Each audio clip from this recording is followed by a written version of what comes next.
let's take a moment of silence to our good friend Mr. Miles Bridges.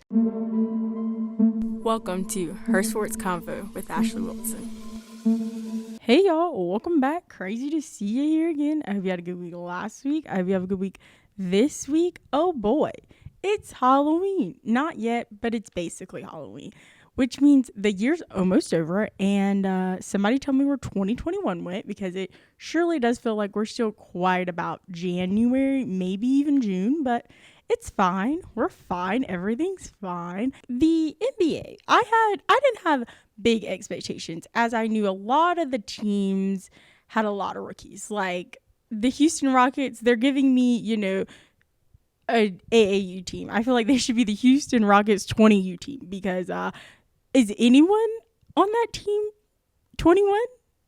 Are they? I truly don't think. If they are on the team, I'm pretty sure they're not a starter. Fact check me, I don't care.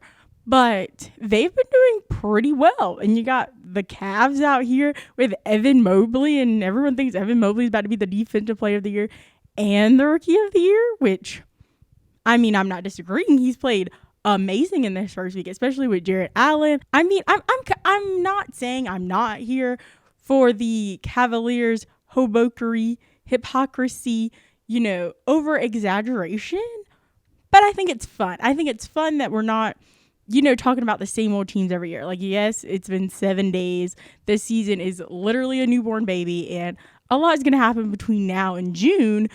But it's fun to see, especially the young guys coming out and having a good time. Because, a lot of people struggle when it comes to their NBA debuts, as our good friend, Mr. Russell Westbrook, did struggle in his debut with the Lakers. And, his good old friend LeBron told him, go home, eat a snack, hang out with your family, watch a comedy, and get over it. Because he went to UCLA.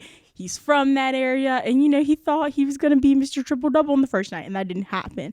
But the third game, they won, and he had like 15 assists or like 10, 12, something like that.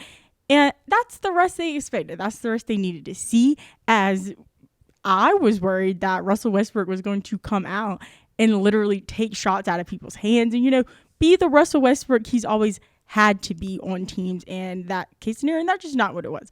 So I'm very happy for the Lakers in that sense, but we all saw their fight. We all saw their skirmish during game 2, and it worked out for them, because as we know, that first game was a hot mess against the Golden State Warriors. Like, yeah, Russ played bad, but overall, that it was not fun. Like, I'm not even a Lakers fan, and I was like, oh, y'all, this is not good. This is not good.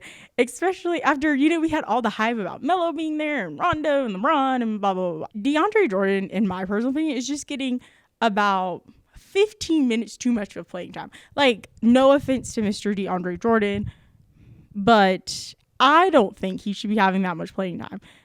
When you have all these other people on their team, like, you have a center who's played really good at center, Anthony Davis, that's not playing center because DeAndre Jordan is playing center. Like, the math isn't mathing for me. You know what I mean? Like, it's just not adding up. So if someone could explain that to me, that'd be great as well. Even though the Lakers struggled to come out, they struggled at their start. I don't think they're not going to make the playoffs. I think they're going to be like a 4, 5, or 6 seed when it comes to the playoffs. They're not top 3 caliber this year. You got a lot of other people doing well in their conference that are going to bring them out of that top 3 seed position. But it was interesting. It was fun to see, Melo out here, prove that he's not washed up. Like, because the media have been feeding these teams and feeding fans that Melo is no good anymore. Like, his best days are behind him, and he's out here cooking these 17-year-olds, cooking them for breakfast, lunch, and dinner, and I am here for it. Like, I just don't understand why he had to sit out a year and then go to Portland for people to figure out that Melo could still play. And don't even get me started on the foolishness that Denver did when they didn't even put him on like the best Denver Nuggets players list, because I don't think it was a list. I actually think it was a graphic, but still, like, I have burned in memories from that time. So, like, you're just really gonna disrespect this man like that? It was so rude. But he's out here proving all the haters that, I may got time on my back, but my cornrows are still tight. My headband is still popping, and I'm going to sink these threes no matter what. The most surprising thing that I did not see this season was the Hornets, like, being good. Like, I am shocked. Like, now I kind of want to go see a Hornets game. Again, I'll definitely be a fake fan, but I kind of want to see a Hornets game now. Like, they're beating teams. Like, yeah, they lost a few games, and I mean, they smacked the mess out of the Nets, which no one saw coming. Yeah, they lost to the Celtics in overtime, but like, they're doing well, and Melo's out here looking like an Evel Knievel science villain on, a Disney decom movie from the early 2000s, and I'm here for it. Like, I'm here for it. It's amazing. It's amazing. They're playing good basketball, entertaining basketball, and it's working out for them. People are watching their games. Maybe, they'll get a few more nationally televised games this season because of it. And let's take a moment of silence to our good friend, Mr. Miles Bridges, as he has been dunked on by Jaylen Brown on this past weekend. And I don't think anyone's going to let this man forget it because it is every single where you turn. Like, literally, if you Google, like, Celtics Hornets game, that is, like, one of the top pictures that comes up on, like, all the articles. It's just that photo on top of all the articles. And I know this man is sick and tired.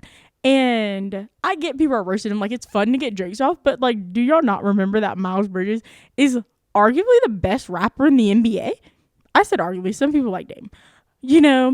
This man is not only gonna, like, snap off on every single else person they play up until, like, mid-January when I think they're playing the Celtics again, so he can get revenge on Jaylen Brown, but he's also gonna write a song about it, and I'm pretty sure it's gonna be a banger. Like, again, if you have not listened to Miles Bridges' music, like, go listen to it. It's actually kind of good, like, surprisingly good, because we know when it comes to athletes and music, they're all over the place, but, like, he's got some bops up there. Like, good for you, Mr. Bridges. But it was sad to see him go out like that. And then, bless his heart, he tweeted out, he was like, no matter what, I'm gonna jump when it's overtime and the game's tied and I'm fighting for my team. Like, baby, we didn't need a tweet. We didn't need an Instagram caption. Like, it's fine. We get it. It's okay. Like, you were doing your job, but you got poster literally happening to everyone on Sunday. Like, it's fine. But own up to it. Like, there's some things need to be addressed. You being posterized and people making fun of you on the internet, not quite one of them. Like, when Ja Morant, like, tweeted out, success always comes after failure and all these things about, like, you'll get them next time 12, like, genuinely talking to himself. Like, I get it. People go on Twitter and they talk to themselves a whole lot, and I get it. You use it as a little vent therapy. I understand Ja Morant. But that was, like, kind of strange. And the fact that he didn't tweet it out once. It was, like, 3 tweets. It was, like, a series. And I'm like, no one asked for this. Like, this is strange. Because if you don't know what happened, he missed 2 free throws at the very end of the game that would have won the game for the Grizzlies. But instead, he missed them both, and the Lakers ended up winning that game. But it was a bit much for me. I know it got dark. I truly don't understand what the Clouds are doing, but we're gonna keep this train rolling. But another team that I was very surprised by, well, I'm not even gonna say I was surprised by them, because I actually saw the Bulls being kind of good this season. They got Alex Caruso, the white boy of LA. You got Lonzo, you got DeMar. Like, it's the USC UCLA thing they got going on over there, and it's working. They're 4-0 as of my time, and it's like the first time the Bulls have been 4-0 since the 96-97 season. Like, crazy, and it's working for them. I mean, I own one Bulls t-shirt that I got for like $5 off Fanatics, so I guess I'm a fan? Question mark? No, but I mean, it's really good because Lonzo has a long journey because he was at the Lakers, and then he got traded to the Pelicans, and now he's in Chicago, where it seems like it's working. Again, we're a week in, y'all. This is, Overreaction Thursday. Like, I'm pretty sure that's what I might title this episode, because we're just making just overreactions of all the things. But I wouldn't be shocked to see the Bulls, making a little step in the Eastern Conference, like, especially because, the Nets are just out here dying. They're just, it's not working. KD's out here playing literally the entire game, shooting 30 points, and it's still not working. And you got James Harden basically being the poster child for all the new rules that the NBA has put in place. And it's not looking good if you're a Brooklyn Nets fan. Like, they were giving away, they weren't like giving away the tickets, but the tickets for their game on Monday and Sunday were $5. Like, it was $5. Like, that was a cheap ticket, and you were not in the nosebleeds. Like, you had a pretty decent seat for $5, and you had a better one for $9. Like, are these fans overreacting? Definitely, because again, it's week 1, y'all. Like, let's calm down. Let's take the train and put it on pause. We're rolling down these hills of things that are like, we're being dramatic. But hey, if you live near Brooklyn, go copy one of them $5 tickets. Because I mean, if I could, I would. Like, a bottle of water at an arena is like $6-7, so you can go see a whole game cheaper than it is to get a snack. But the Nets are struggling. They're gonna struggle because, one, KD is a human and he's one person and he can't carry a whole team. 2, James Harden is literally getting every single foul in the world called on him, and he's not happy about it. The coaches aren't happy about it. Adam Silver's like, I don't really care. Somebody had to be, the person. And the referees came together and decided it was you, James Harden. And they need Kyrie because James can't do anything because he's borderline about to foul out every game. Durant needs a timeout, and the only timeout he can get are the TV timeouts and, the timeouts the coaches give him. They need someone else, but they don't have anyone else. So it's like, what you want me to do, man? What you want me to do? Our feel-good moment of the week, yes, we're doing it in the middle of the episode, not at the end. My show, I make up the rules. It's not a direct feel-good moment because it's more of a what in the world are you doing college football. I was one of the very lucky viewers to see the majority of the Penn State-Illinois football game this weekend. And if you haven't heard, that game went into 9 overtimes. As you know, in the recent, the college football people decided to change the overtime rules. So back in the day, everyone got a chance. Whoever messed up their chance, they lost. Game over. Now, after the second quarter, so beginning in the third quarter, everybody goes for 2-point conversions. Now, let's take a second. Why don't people go for 2-point conversions normally in football games?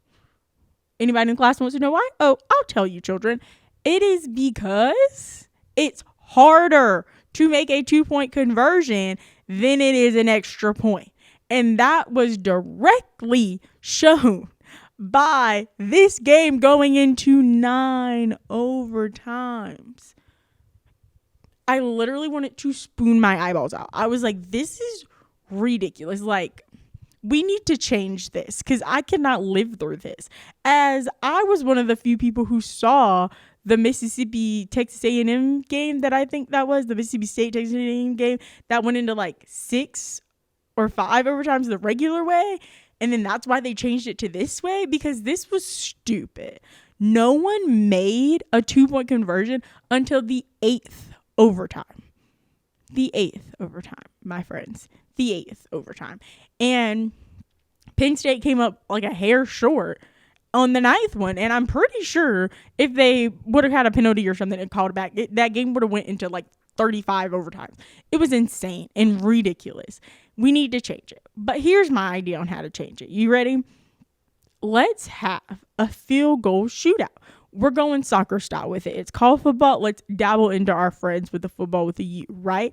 So same style, but we just have one kicker. One kicker from this team, one kicker from that team, right? Best out of 5. Whoever makes one, whoever gets the most wins. We don't have a kicker. We don't have anyone block. We have the same format, so the other team, they can come up and try to block it. Same field goal situation we normally have going on. We start the field goal at the 25. Same situation. We get past the 5. Nobody makes it. Then we switch it up. We get a new kicker. But instead of going to 5, we do best out of 3. And then after that doesn't work, Then we're going to go to another kicker. Now, you might be asking, what if the team only has one kicker? Then that's where the game actually gets interesting because we start calling up friends. We get a wide receiver, tell him to go get it. Get your long snapper, tell him to go get it. Like, the game would end faster. I promise you. This solution is a lot better than a 9 overtime 2-point conversion that didn't happen until the 8th overtime game. It might be crazy. It might be outside the box. Nothing great came from someone thinking inside the box. College football playoff committee, rules committee, if you would like to call me, my email is always in the description below. And since we're talking about football, we need to stop putting the Seahawks on primetime games. This is not good. We got to stop putting them on primetime games, you guys. The Seahawks are not worthy of primetime television anymore. Like, come on, y'all. That was the boringest game I've ever watched in my life. And you may be asking, that's not just the Seahawks' fault. That has to do with the Saints. I agree, 100%. 100% I agree. Now, I do have to give it to the Saints defensive line. They played a great game. DeMarco Davis? That's what we're going to go with. Yeah, his name's like DeMario Davis, DeMarco Davis. I'm pretty sure I'm on the right track there. But great game from him. Like I said, it was good if you like defense and bad offense. It was boring if you liked good football. Like, it was bad. The best part of the game was the little play-ins from the Eli and Peyton broadcast, i.e. Marshawn Lynch's, giving out some slight curse words on ESPN2 during the game. I love this, man. I'm giving out ideas today for free. Come on, y'all. Somebody take them. Give Marshawn Lynch his own show. He's at his house. Just one camera. We don't need a lot of camera angles. We don't need a lot of cuts. We don't need all that. Just him and give me one other person. I mean, no one big character because he's going to be the big character. Kind of like a little sideshow person. Him and this other person on his couch. NFL Red Zone is up. And he's just having a good time. He's having a good time. We're getting to know Marshawn Lynch more. Marshawn Lynch is getting to know, it just sounds so fun because Marshawn Lynch does not care. This man does not care. He literally went on TV and was like, yeah, I took 3 shots of Hennessy before I came up here. Who says that? Marshawn Lynch. And that's why we love him. Let this man have more TV time. It's unfair. Back to the Seahawks and the Saints. That game was just a mess. And if you watched it, you have to agree with me. That game was a mess. And we got to stop putting the Seahawks on TV. And the Saints, I guess, no, we're not putting the Saints on primetime either. It's not good. It's not good. And NFL, I know your viewership had to go down because people could not have consistently been watching that game. I am not the people who were consistently watching the game. I am those people. I am that demographic. I am that percentage of people. So we got to do better. People who are scheduling, putting things on TV, not putting things on TV. Because I know they always put out those things, especially last season. They were like, oh, this is going to be on CBS. This is going to be at 1 o'clock. We need to do that now. ASAP. As soon as possible. We need to do that now because we got to get the Seahawks off prime time. We got to. This is a national crisis. I mean, not as big as the actual crisis we have going on, but it's borderline close to it. Now, I do have to say, I have witnessed one of the biggest fumbles of a bag since Mr. Dennis Schroeder this weekend, and that is the Tampa Bay Buccaneers fan who gave up Tom Brady's $600 who gave up Tom Brady's 600 touchdown ball for pennies. Now, I'll tell you what he got if you don't know. I do have a list here because I am efficient. This is what this man received. 2 signed jerseys and a helmet from Mr. Tom Brady. 1 signed Mike Evans jersey and cleats. $1,000 in store credit. 2 season tickets for the 2021 and 2022 season. And 1 Bitcoin. Compared to Tom Brady's 600 touchdown ball, no. I wouldn't have gave that thing up for less than $1 million. Anything under $1 million, we wouldn't have been having a conversation. I mean, because what they're going to do, Mike Evans gave this man the ball. Like, it's in that man's possession. Like, you just scammed yourself, sir. Do you not know that? You just scammed your own self. Because I don't care how good the Buccaneers are. That ball is not worth 2 season tickets for 2 seasons. One season is already half over. 2, who knows what they're going to do next year. I'm not saying that Mike Evans isn't a great player. We know we love Mike Evans over here. But your signed jerseys and your signed cleats compared with Tom Brady's signed jerseys and signed cleats, and that $1,000 store credit does not equal the same cost of this 600 touchdown ball. Maybe he was a big Tom Brady fan and he was like, okay, Tom, here you go. Because actually he gave the ball up for less. Because when they had the conversation and it first came out of what he got, he didn't have like a quarter of the stuff that he had. Now that he's, it's confirmed that he has now. So he got even less and he still gave up the ball. This is ridiculous. The things that Americans do. Now, I know some people are like, Ashleigh, that's not nice. That's Tom's 600 touchdown ball. He should have it. His wide receiver should know, or somebody should let him know, hey, Mike, don't give away Tom Brady's 600 touchdown ball. Like, you gave the ball to me. It is my ball now, and we're not settling for anything less than $1 million. The last thing we're going to talk about this week is the holiday special thing we got going on. As we know, last year, if you're new here, I did 5 guests in 5 weeks from Thanksgiving to Christmas. I had a guest on every single week. It was fun. It was exciting, but we're not going to do that this year. We're not going to do that this year. One, because not enough people respond to me to get 5 guests in 5 weeks. 2, not enough people respond to me to get 5 guests in 5 weeks. So this year I had a better idea that we're going to do a holiday live show. So it'll more than likely be on the main channel. I'll have some of my internet friends come on. We're going to have talks. We're going to chat it up. We're going to do pop culture. We're going to do football. We're going to do NBA. We're going to do whatever. That's what this podcast is, and that's what Hers with Convo is. It's about literally whatever in the world happens. So big thing I need for you to do is to let me know in the comments of this video. So if you're on audio, go to the comments of the YouTube channel episode of this week and leave me a comment down below when you would like to see the live show. It is definitely going to be the week of December 13th.